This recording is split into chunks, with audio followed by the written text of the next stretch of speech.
ॐ अज्ञानतिमिरन्धस्य ज्ञानञ्जनशलाखया चक्षुरुन्मिलितं येन तस्मै श्रीगुरुवे नमः। नमो ॐ विष्णुपदाय कृष्णप्रेष्ठाय भूतले श्रीमते भक्तिवेदान्तस्वामिन् इति नामिने। नमस्ते सरस्वती देवे गौरवाणी प्रचारिणे निर्विशेष शून्यवादी पाश्चात्य देशतारिणे। जय श्री कृष्ण चैतन्य प्रभु नित्यानंद श्री अद्वैत गदाधर श्रीवासदि गौर भक्तवृंद।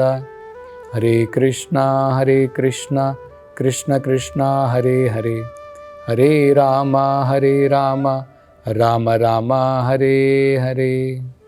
हरे कृष्णा। तो हम चर्चा कर रहे थे, नारद जी बता रहे थे कि किस प्रकार से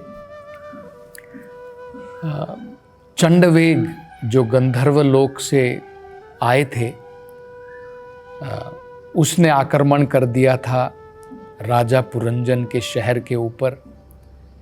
और वो अकेला नहीं आया था, अपने साथ में उसके साथ में थे 720 सैनिक। तो नारद जी आगे इसके बारे में बताते हैं।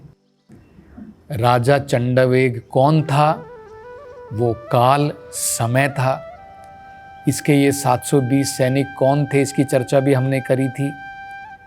दिन और रात ये जो है उसके सैनिक होते हैं, और इनका काम क्या है? अलग अलग जगहों पर जाकर के आक्रमण करना और लूट मचाना, सब कुछ चीज़ों का हरण कर लेना।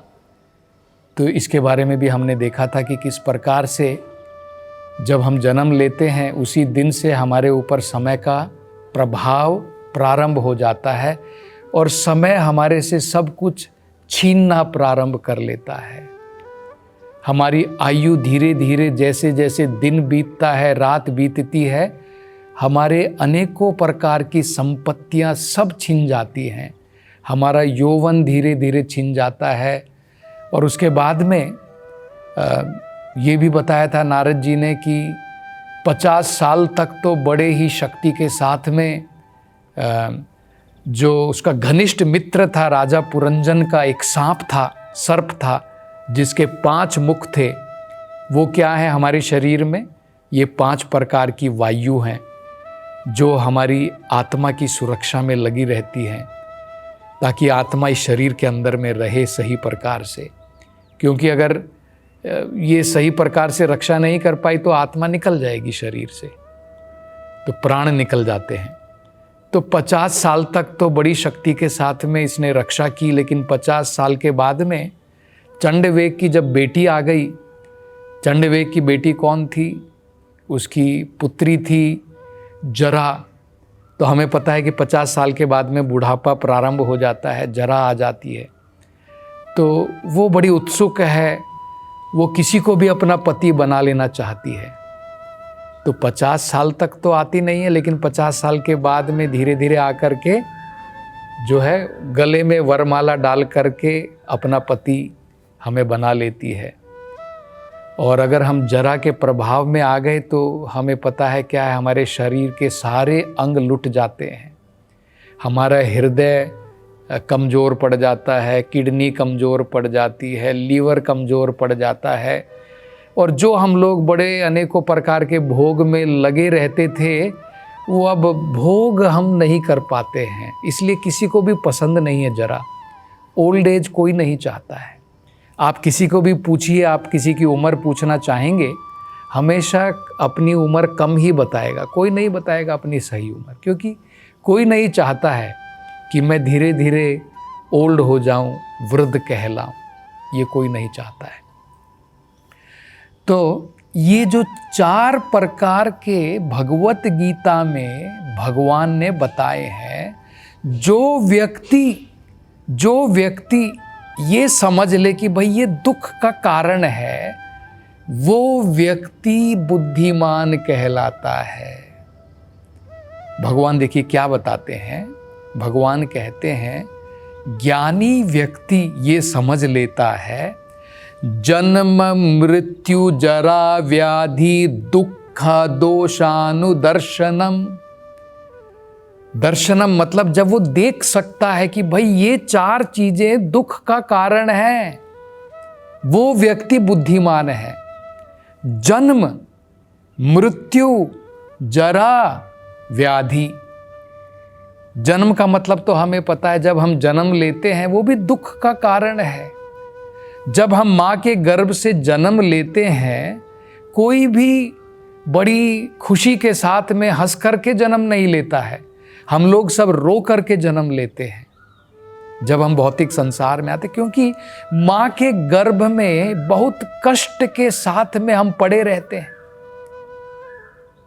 9 महीने तक माँ के गर्भ में हम लोग बंद रहते हैं। मान लीजिए आपको अगर अभी कोई एक कमरे के अंदर में, जहाँ पर आप थोड़ा घूम भी सकते हैं, कमरे के अंदर में भी अगर आप किसी को बंद कर दें, कोई नहीं चाहता है। कई बार आपने देखा होगा जानवर भी पसंद नहीं करता है। आप शेर को देखिए, आप कभी चिड़िया खाने जाते हैं, चिड़ियाघर जाते हैं, शेर बंद रहता है पिंजरे के अंदर में, कैसे घूमता रहता है, चिंतित रहता है, क्योंकि कोई बंद नहीं रहना चाहता है। हाल ही में आपने सुना होगा कि कुछ भारत के जो नौसेना के रिटायर्ड लोग थे, जो कतार में काम कर रहे थे, वहाँ पर किसी कंपनी के लिए, उनको मृत्यु दंड मिला था। बहुत सालों तक वो जेल में थे। उनमें से एक बताते हैं कि मैं अब भूल करके भी कतार देश के ऊपर से भी विमान में भी यात्रा नहीं करूंगा, क्योंकि उसको इस प्रकार का एक्सपीरियंस हुआ है वहां की जेलों के अंदर में। उस देश के ऊपर से भी वो जाना नहीं चाहते हैं। आप समझ सकते हैं। तो 9 महीने माँ के गर्भ के अंदर में हम ठीक प्रकार से अपने हाथ पांव को हिला भी नहीं सकते हैं।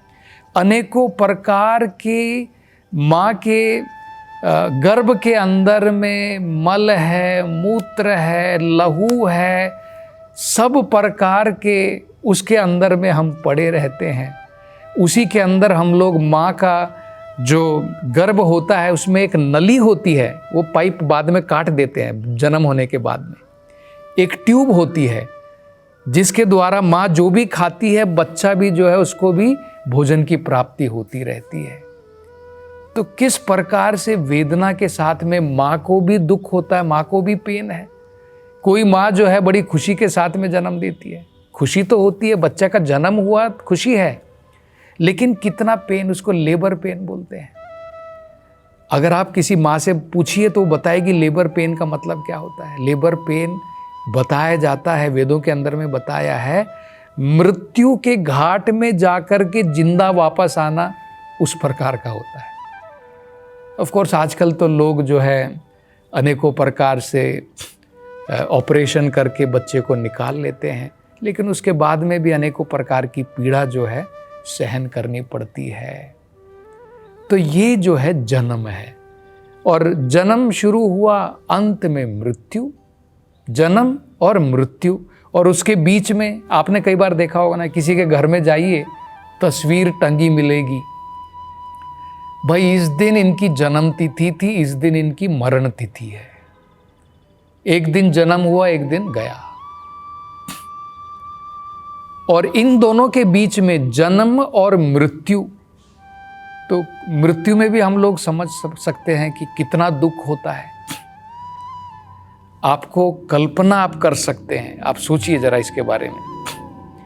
आपका मोबाइल फोन गुम जाता है, कोई चोरी कर लेता है, आपको 1 दिन 2 दिन तक नींद नहीं आती है। आपके घर में कोई लूटपाट कर लेता है तो हम बड़े चिंतित हो जाते हैं, दिनों दिनों तक हमारा मन दुखता है। आपकी नौकरी चली जाती है, कई बार लोग सुसाइड कर लेते हैं। आपका बेटा घर छोड़ करके चला गया, बहुत दुख होता है। हमारे परिवार का कोई व्यक्ति मर जाता है, बहुत दुख होता है। आपका घर टूट गया, बहुत दुख होता है। तो जरा सोचिए, आपका एक्सीडेंट हो जाता है, हाथ टूट गया, सारी जिंदगी आप रोएंगे, अरे मेरा हाथ टूट गया, मेरा हाथ नहीं है। मृत्यु के समय में सब कुछ चला जाता है, सब कुछ, आपका घर भी, आपका हाथ भी, आपका मोबाइल भी, आपकी कार भी, आपका बंगला, आपके परिवार के जन। तो जरा सोचिए कितना दुख होता है। एक चीज गुम जाने से जीवन में, मेरा बेटा खो गया, मेरा बेटा मर गया, ये हो गया, कितना दुख होता है। और जब आपको पता चलता है कि भाई अब मुझे सबको छोड़ के जाना है, बेटी, बेटा, घर बार, सब बैंक बैलेंस, सब कुछ छोड़ करके, जो मैंने इतनी मेहनत के साथ में जमा किया, सब छोड़ करके जाना है, तो बहुत दुख होता है। तो जन्म हो गया, मृत्यु भी, और उसके बीच में भी दुख है, बुढ़ापा और बीमारियां। जरा, व्याधि। जरा मतलब ओल्ड एज, बुढ़ापा, और व्याधि मतलब अनेकों प्रकार की बीमारियां। तो भगवान कहते हैं दुखा दोषानुदर्शनम। वो व्यक्ति बुद्धिमान है जो ये समझ लेता है कि भाई ये 4 दुख के कारण हैं, इनका निवारण करना चाहिए मुझे। मनुष्य जीवन में ये हमें प्राप्ति हुई है, ये अवसर मिला है कि इन चारों को जड़ से मिटा सकते हैं हम। भगवान भगवत गीता में यही तो बताते हैं। भगवान कह रहे हैं कि हमें ज्ञान में ये समझना है कि भाई शरीर के लिए मैं मात्र क्यों कार्य करूं, मैं तो आत्मा हूं, अभी इस शरीर के अंदर में बंद हूं, और जब तक इस शरीर से आसक्ति रहेगी तो जन्म मरण बार बार लेना पड़ेगा। ऐसा नहीं है कि एक बार यहाँ से निकल गया तो बस हो गया, मेरे सारे दुख समाप्त हो गए। अपने मन की हम सारी की सारी वेदना लेकर के जाते हैं, और हमारा जिस प्रकार की चेतना है, हमने जानवर की भांति जीवन जिया है, तो अगले जीवन में हमें जानवर की तरह जन्म लेना पड़ेगा। बाद में वहाँ पर नया चैप्टर प्रारंभ होता है। एक चैप्टर खत्म हुआ, अगला चैप्टर शुरू हो जाता है। तो ये काल चक्र तो चलता रहेगा। तो ये नारद जी बता रहे हैं कि 50 साल के बाद में चंडवेग की जो पुत्री है, जिसको जरा कहते हैं, वो बड़ी उत्सुक हो जाती है सबके साथ में विवाह करने के लिए, किसी को भी नहीं छोड़ती है, जबरदस्ती आकर के गले में वरमाला डाल देती है। तो हमें सतर्क रहना है। तो आगे नारद जी कहते हैं कि ये जो काल कन्या थी जरा, ये बड़ी दुर्भागी है, इसका नाम दुर्भागी है। दुर्भागी क्यों इसको कहते हैं? जरा आप सोचिए, आपकी कोई बेटी है, उससे कोई शादी नहीं करना चाहता है, आप क्या बोलेंगे? अरे तू तो, तेरे भाग्य तो फूटे हुए हैं, कोई तेरे साथ शादी नहीं करना चाहता है। क्यों नहीं करना चाहता है?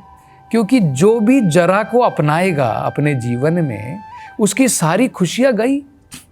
जब तक जवानी है तो हम लोग बड़ी मौज मस्ती में रहते हैं, बुढ़ापा आता है तब हमें जो है अकल आनी शुरू होती कि भाई मैं इतना भोग रहा था संसार में, अब क्या हो गया है?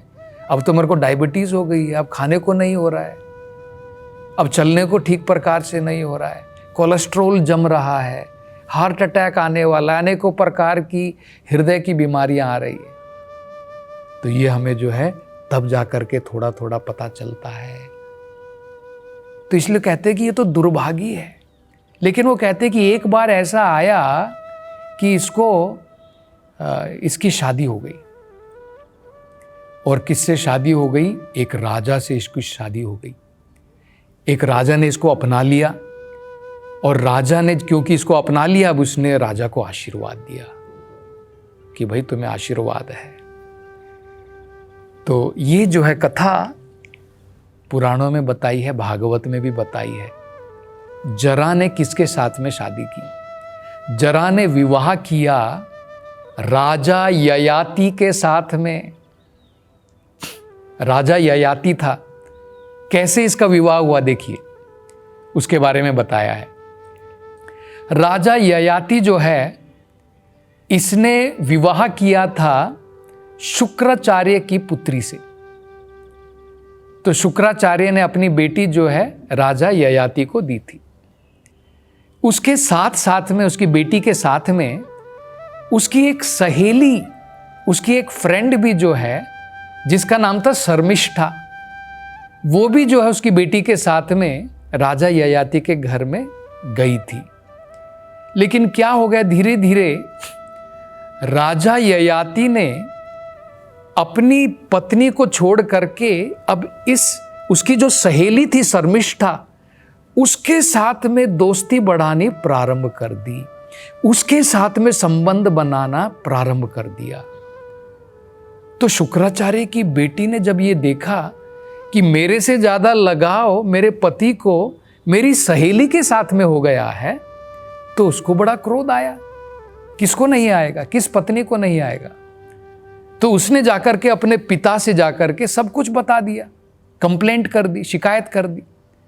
तो उनके पिताजी को भी बड़ा क्रोध आ गया शुक्राचार्य को। तो शुक्राचार्य ने तब जाकर के ययाति को शाप दे दिया कि ययाति, तुम इस नौजवानी के समय में तुम बूढ़े हो जाओगे।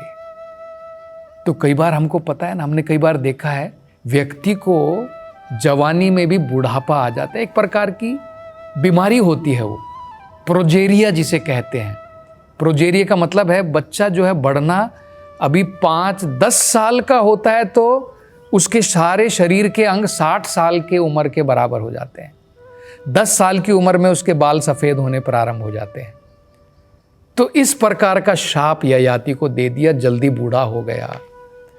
अब राजा ययाति जो है चिंतित हो गया, भाई मैं तो जवानी में बूढ़ा हो गया, अब मैं क्या करूं। तो उसके 5 पुत्र थे। 5 पुत्रों को उसने पूछा कि भाई क्या तुम अपनी जवानी मेरे साथ बदलाव करोगे, एक्सचेंज करोगे। कोई नहीं माना। लेकिन उसका जो सबसे छोटा बेटा था पुरु, वो मान गया कि ठीक है पिताजी, आपकी इतनी इच्छा है, आपका बुढ़ापा मैं ले लूँगा, मेरी जवानी आप ले लो। तो अपनी जवानी जो अपने पिता को प्रदान कर दी और बदले में उसको जो है अपने पिता का सारा राज्य मिल गया। बाकी लोगों को देश निकाला, और यही देश निकाला हम लोग देखते हैं ग्रीस, टर्की, ये जो आज देश बने हैं ययाति की ही संतानों के द्वारा बनाए गए हैं। ये सब हिस्ट्री में है, बताया जाता है।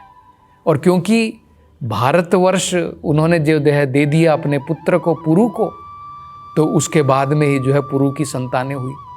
तो पुरु जो है बेचारा जवानी में बूढ़ा हो गया, कुछ भोग नहीं पाया। ये हम देख सकते हैं, क्योंकि कहाँ से भोगेगा व्यक्ति। तो अब आगे नारद जी जो है इसके बारे में क्या बताते हैं, इसकी चर्चा हम अगली कथा में करेंगे। हरे कृष्णा।